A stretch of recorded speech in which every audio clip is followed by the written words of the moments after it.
ओम नमो भगवते वासुदेवाय. ध्रुव आपल्या राजधानीत परत आले आणि आल्यानंतर त्यांनी अनेक मोठमोठाले यज्ञयाग करायला सुरुवात केली. ज्या यज्ञांमध्ये अधिकाधिक दक्षिणा देणं अपेक्षित आहे, द्यावी लागते, देणं उचित आहे, असे मोठमोठाले यज्ञ त्यांनी आरंभले. आणि यज्ञ याचा एक अर्थ आहे त्याग करणं. आपल्याजवळ असलेली संपत्ती त्या यज्ञाचा भाग असलेल्या सगळ्यांना देणं, वाटणं, त्यांच्यासाठी त्याग करणं.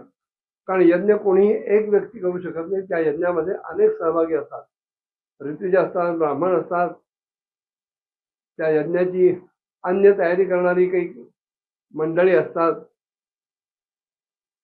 यज्ञासाठी स्वयंपाक करणारे काही आचारी, अन्य व्यक्ती असतात, सामग्री आणणारी माणसं असतात.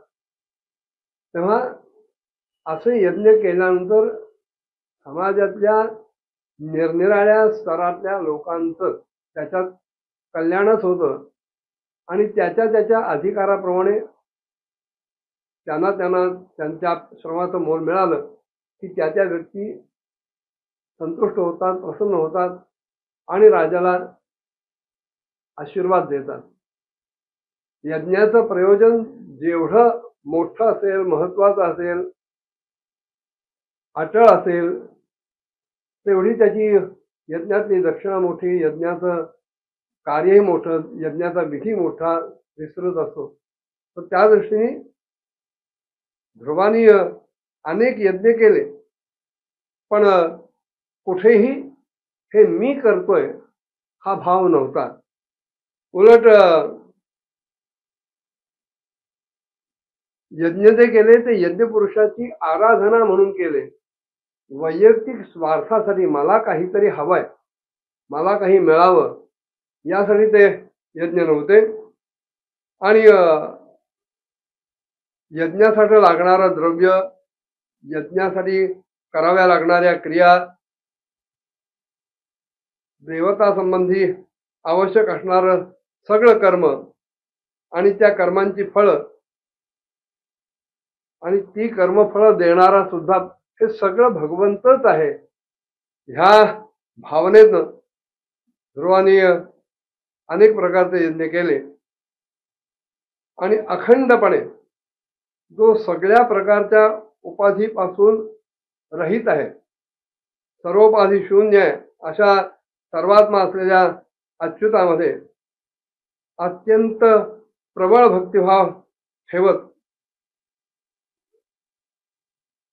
एक क्षणभर सुद्धा भगवंताचा विसर होऊ न देता ध्रुवानं आपल्या स्वतःमध्ये आणि समस्त प्राणीमात्रांमध्ये सर्वव्यापक अशा श्रीहरीचंच दर्शन घेतलं. भगवान श्रीहरीच सर्वत्र विराजमान झालेत असा भाव ठेवला. आणि असा हा शीलसंपन्न ब्राह्मण भक्त, दीनवत्सल, धर्ममर्यादांचं रक्षण करणारा हा ध्रुव राजा, त्याला त्या राज्यातली प्रजा साक्षात आपल्या पित्या समान मानत होती. इतकं त्यांनी त्या प्रजेमध्ये आपलं स्वतःचं स्थान निर्माण केलं. अशा प्रकारे नाना प्रकारचे ऐश्वर्य भोग भोगत भोगत पुण्याचाही क्षय केला. कारण पुण्याचा परिणाम म्हणजे सुखोपभोग आहे, सुखांची प्राप्ती आहे. तेव्हा सुखांची प्राप्ती झाल्यानंतर ती भोगणं म्हणजेच एकीकडे पुण्याचा क्षय करणं आणि त्याच वेळेला निरनिराळी अनुष्ठानं करून यज्ञयागादी जप वगैरे त्याच्यातून घडणारा जो त्याग आहे, त्यासाठी करावा लागणारा जो भोगांचा त्याग आहे, तो त्याग करून पापाचा नाश करणं, अशा दोन्ही प्रकारे जगत जगत ध्रुवानं 36,000 वर्षापर्यंत या पृथ्वीवर राज्य केलं. स्वतः जितेंद्रिय वृत्तीने राहिला. ह्या सगळ्या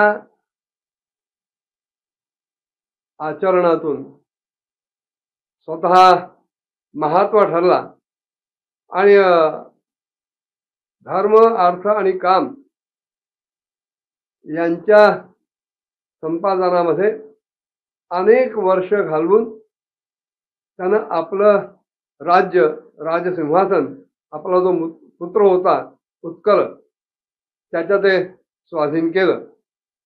पुढे काय घडलं पुढच्या भागात बघूया. ओम नमो भगवते वासुदेवाय.